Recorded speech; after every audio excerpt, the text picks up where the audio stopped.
Hola y bienvenidos a nuestra clase del día de hoy donde vamos a estar platicando acerca de el paisaje sonoro y vamos a iniciar desglosando cómo funciona este concepto. Pues bien, el autor y quien compone esta nueva idea respecto al sonido es Raymond Murray Schafer, que es compositor, catedrático y artista visual canadiense, que nace en 1933 en Sarnia, Canadá. Él, alrededor del año de 1970, desarrolla el concepto de paisaje sonoro en su libro El paisaje sonoro y la afinación del mundo. Para él, justamente, se concibe esta nueva categoría como la grabación de sonidos medioambientales que permiten entender y apreciar la sonoridad de un lugar.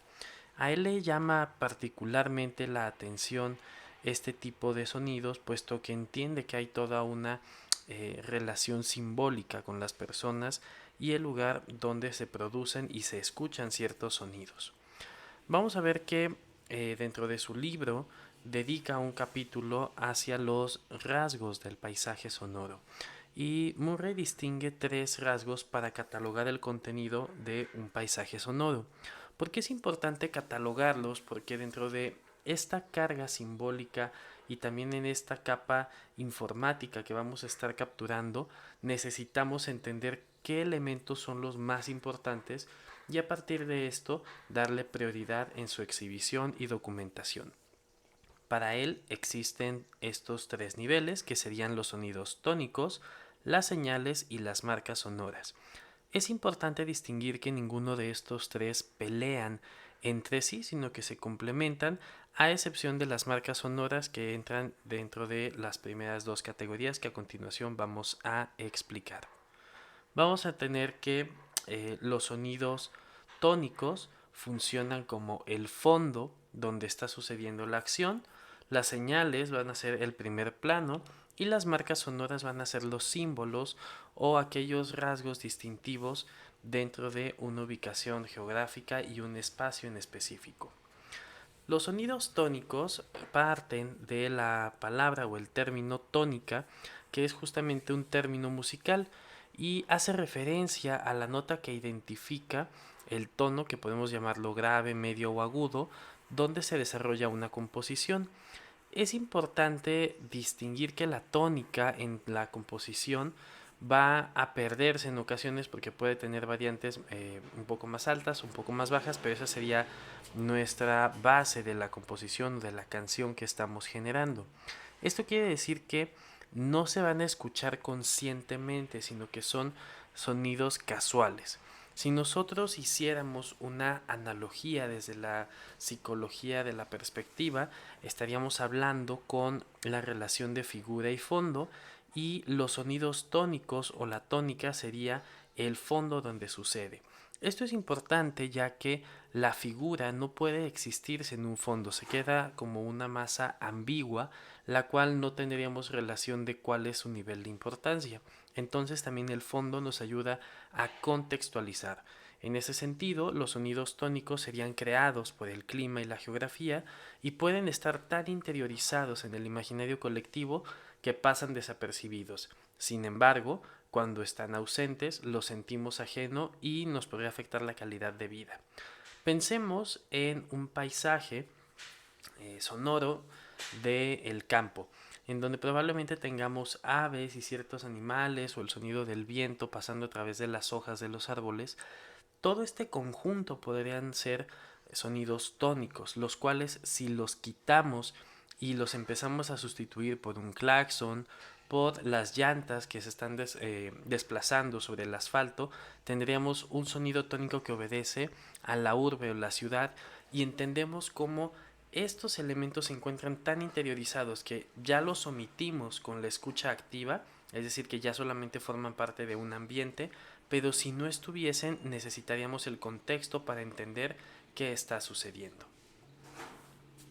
Por otra parte, las señales sonoras son los sonidos en primer plano y son los que se perciben de forma consciente.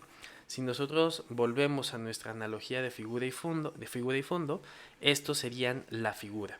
Ahora, cualquier sonido puede ser una señal sonora. En términos prácticos van a ser los mecanismos de alerta acústica. Esto puede ser un claxon, una campana, un timbre, una persona gritando, y son aquellos que nos permiten estar alerta o pendientes de otros fenómenos que pueden ser de tipo físico. Por ejemplo, la caída de un objeto muy grande, pensemos en una bomba, viene acompañado de un silbido. Ese silbido se traslada como una señal sonora. Si nosotros jalamos un mueble, el rechinido o la fricción del mueble contra el piso o los materiales con que estén construidos generan otro sonido que se denomina señal sonora. Si esto se captura dentro de una grabación de paisaje sonoro, podemos entonces distinguir qué sonidos son de fondo y qué sonidos son señales sonoras o tónicos. Por último, tenemos las marcas sonoras. La marca sonora dentro del texto original se denomina landmark o landscape, y vamos a ver que la traducción hacia el español sería una marca geográfica o un punto de referencia geográfico.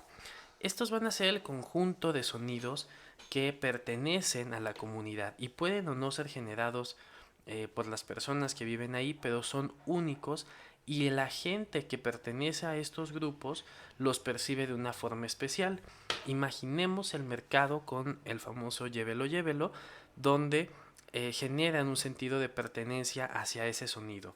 Un mercado donde las personas no ofrecen las mercancías mediante gritos no sería precisamente una marca sonora. Entonces estaríamos ya identificando algo que es necesario proteger porque da integridad e identidad a estos espacios.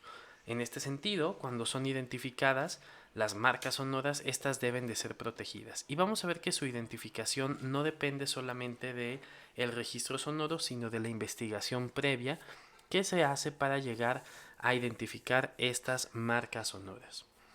De ahí vamos a pasar hacia las tipologías del paisaje sonoro. Una vez que entendemos cómo se conforman, vamos a ver ahora cómo se categorizan este tipo de paisaje.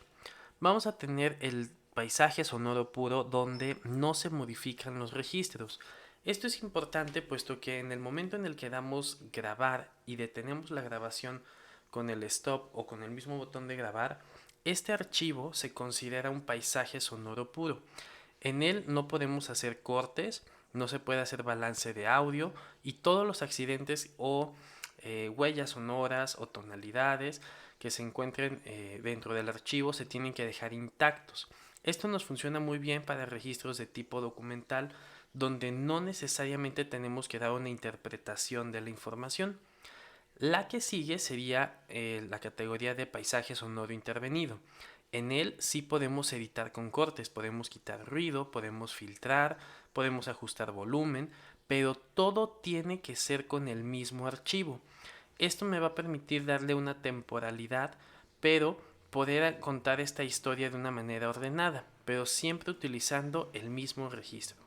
Por último, tenemos el paisaje sonoro compuesto, donde dos o más grabaciones pueden utilizarse en este nuevo ensamble, y estas grabaciones pueden ser puras o intervenidas.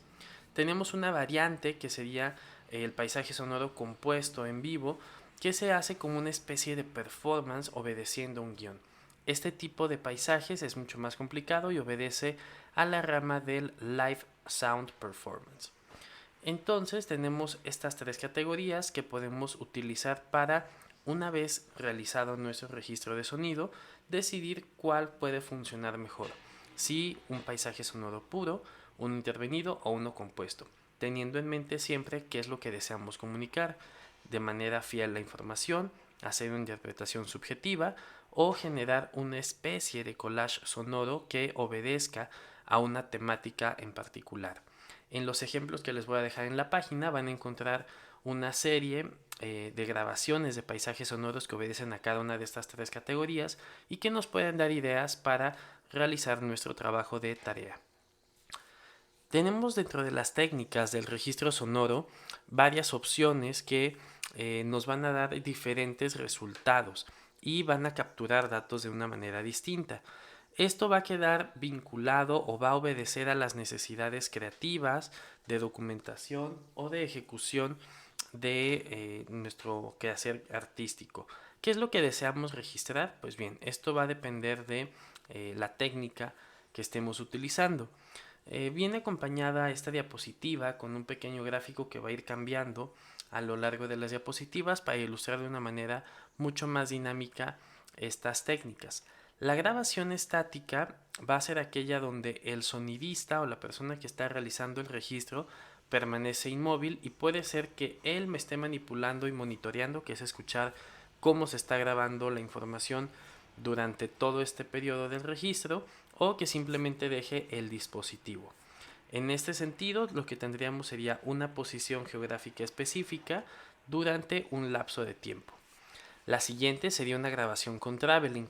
En esta grabación el sonidista se va a desplazar en el espacio y va a registrar con alguna de las siguientes intenciones. Una es un desplazamiento intencional, que sería ir del punto A al punto B y permanecer en ellos.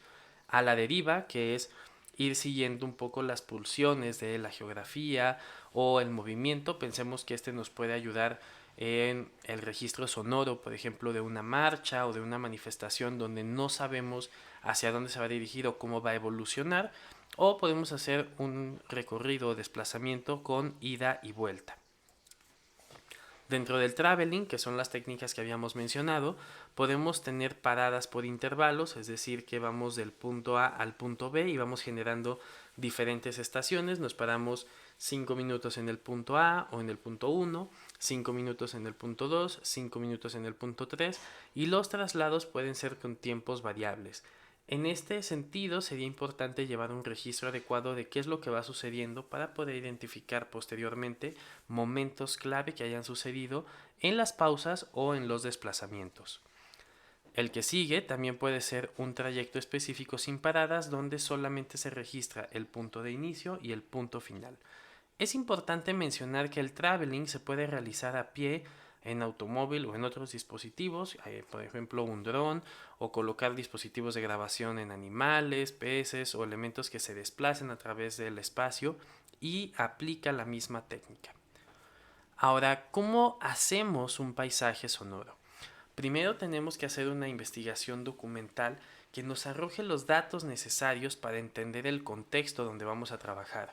Si yo voy a investigar un mercado, necesito saber cuál es la historia de este espacio, qué tipo de mercancías son las que se comercializan en su interior, si los locatarios son dueños o alquilan a una persona más, si tiene una temática en específico. Pensemos que muchos de los mercados en la Ciudad de México y algunos otros en el país están especializados, por ejemplo, en la venta de animales exóticos, en la preparación de alimentos, en la comercialización de frutas exóticas, etcétera. Hay otros que trabajan solamente con temas como de magia y esotería. Entonces, aquí tendríamos que investigar qué es lo que está sucediendo y por qué es importante documentar estos sonidos. Al tener nosotros esta investigación, vamos a poder también reforzar con algunas entrevistas que no necesariamente se consideran parte del paisaje sonoro, pero nos ayudan a entender cuáles son los fenómenos que ahí se desarrollan, y con esto nosotros podríamos identificar de una manera mucho más precisa cuáles podrían ser estas huellas sonoras, estos rasgos que solamente suceden en este espacio. Pensemos en un mercado, nuevamente, donde hay venta de animales, pues vamos a buscar cómo estos rasgos o estas especies que van a generar ciertos sonidos. Lo mismo si vamos a una selva donde existen, por ejemplo, jaguares, cómo podemos identificar o estar mediante la escucha atenta cazando estas características. La investigación empírica, en este sentido, que sería un scouting o darnos una vuelta previa al espacio donde vamos a realizar el paisaje sonoro, nos puede ser de ayuda y es válida dentro de la documentación, pero no va a ser tan precisa para identificar estas huellas o marcas sonoras. El segundo paso va a ser la planeación del registro sonoro, y lo vamos a determinar mediante un itinerario, y vamos a también señalar cuáles son las técnicas empleadas. Esto va a ser de suma importancia, puesto que el sonido evoluciona a lo largo del tiempo. No solamente vamos a registrar sonidos, sino también tiempo, y el tiempo obedece a momentos históricos.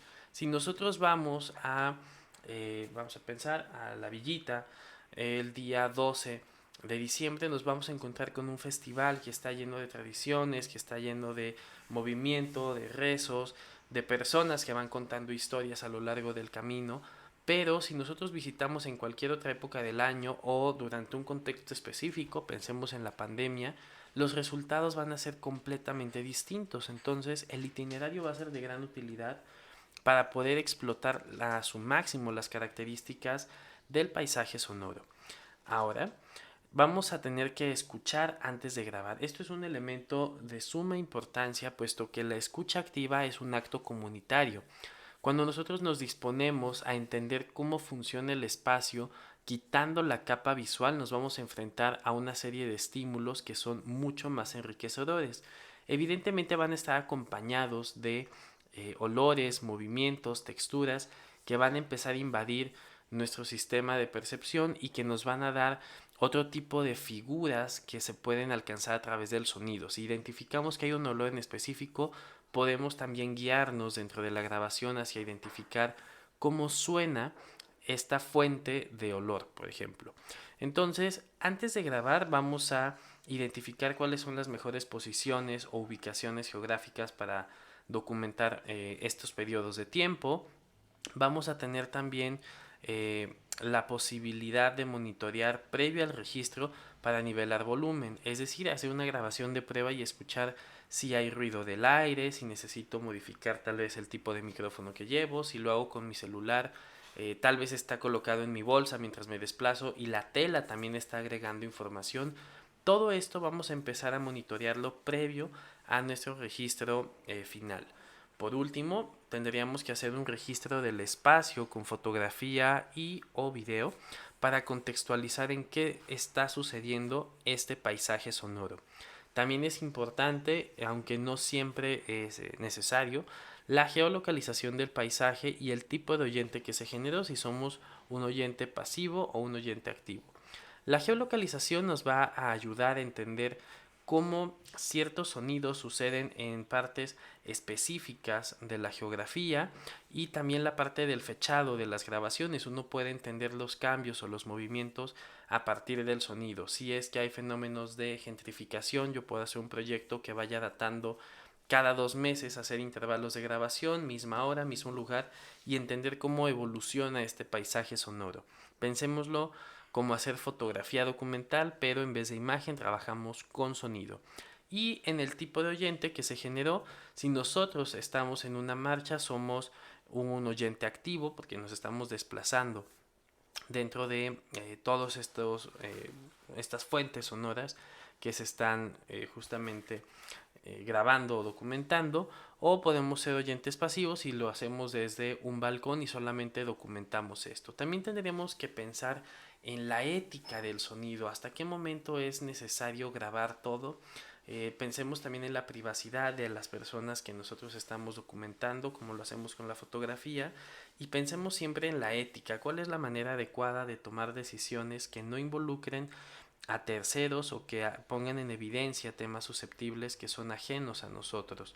Por ejemplo, relataba un artista de arte sonoro que se encontraba en su casa durante cuarentena y escuchó a lo lejos la banda, lo cual le emocionó y comenzó a preparar su equipo de grabación de audio y lo colocó cerca de la ventana. Cuando comenzó a hacer su registro fotográfico se dio cuenta que era una procesión para un funeral, entonces detiene la grabación y se da cuenta a partir de una decisión ética que no era pertinente invadir o documentar este fenómeno o esta acción en el contexto que estaba sucediendo, que era algo familiar, que era algo íntimo y privado y que en realidad lo estaba haciendo a partir del interés de la banda y no tanto de saber los motivos tal vez de la muerte o saber quién fue la persona que falleció y no obedecían a sus temas de investigación. Entonces decide parar la grabación y la elimina.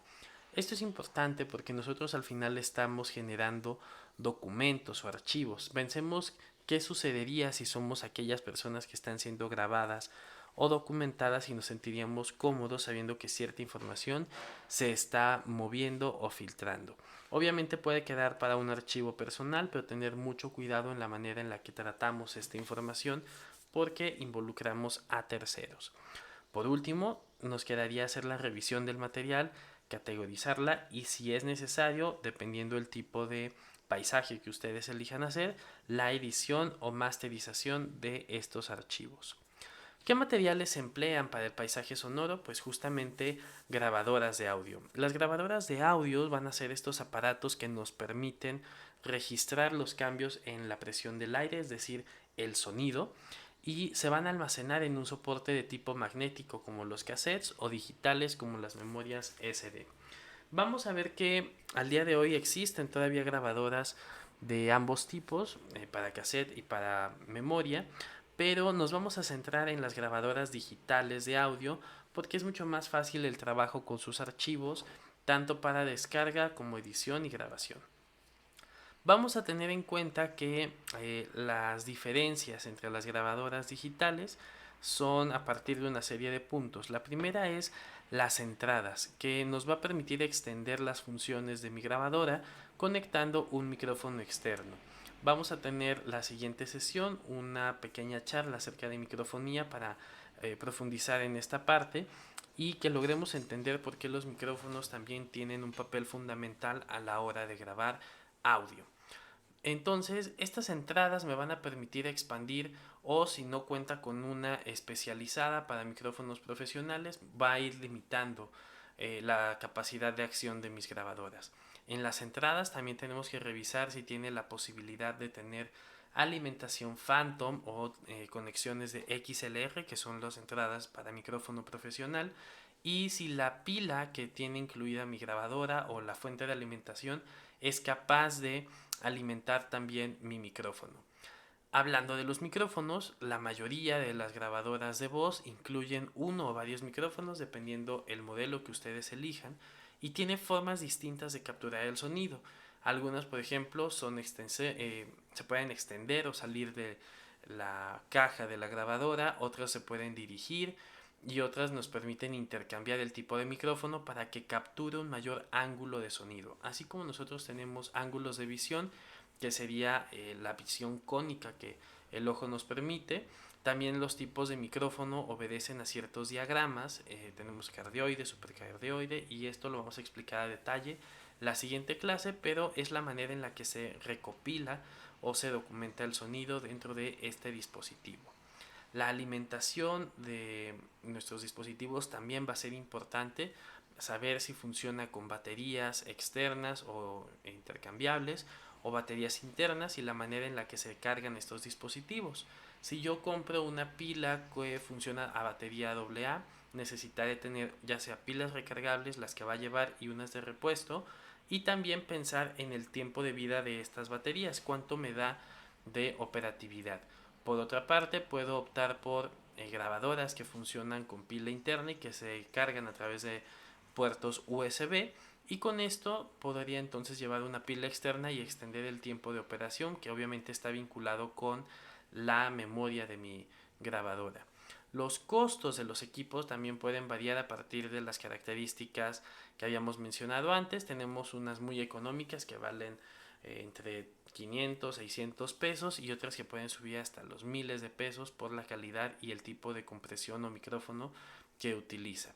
Hay que tener en cuenta que entre más desconocida sea la marca es más complicada la reparación, pero probablemente sean equipos más económicos que nos pueden ayudar con trabajos iniciales. Pero por otra parte podemos también buscar que se puedan expandir las funciones con series de accesorios que no necesariamente venda la misma marca o la facilidad para reparar nuestros dispositivos. Vamos a ver que también es importante los formatos de grabación porque esto es la clave para obtener un audio en buena definición. Los formatos obedecen a dos tipos, unos que son comprimidos y otros no comprimidos, y los equipos más económicos hacen una compresión altísima que sacrifica la calidad de mi audio. Es una especie de balance de decidir, bueno, acá hay ruido, esta parte la podemos omitir, pero tal vez en ese ruido estaba una huella sonora. Entonces, ustedes van a tener que decidir a partir de el presupuesto también cuál sería la mejor grabadora de voz si es que les interesa profundizar en el tema del paisaje sonoro.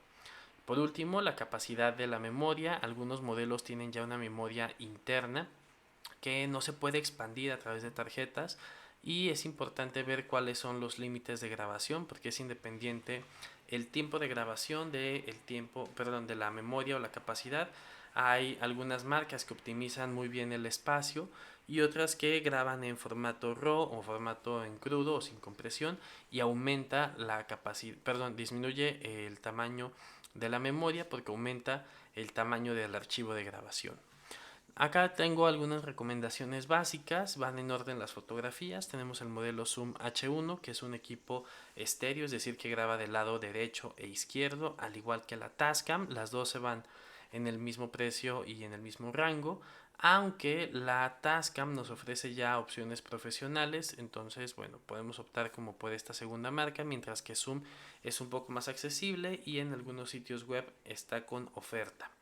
También tenemos opciones mucho más económicas como la Sony ICD PX470 que tiene grabación en estéreo pero no es posible añadirle accesorios y la interfaz es mucho más sencilla. Entonces acá ya tenemos también distintas opciones de interfaces, de tipos de grabación y de monitoreo. Por ejemplo, la Zoom tiene, al igual que la Tascam, paneles de LCD que nos permiten monitorear cómo está ingresando el audio a partir de estos búmetros o niveles de entrada y tiene un visor o un nivel especializado para el micrófono derecho o izquierdo, lo cual nos va a permitir entender de una manera mucho más clara cómo se está registrando el sonido y podemos monitorear al mismo tiempo.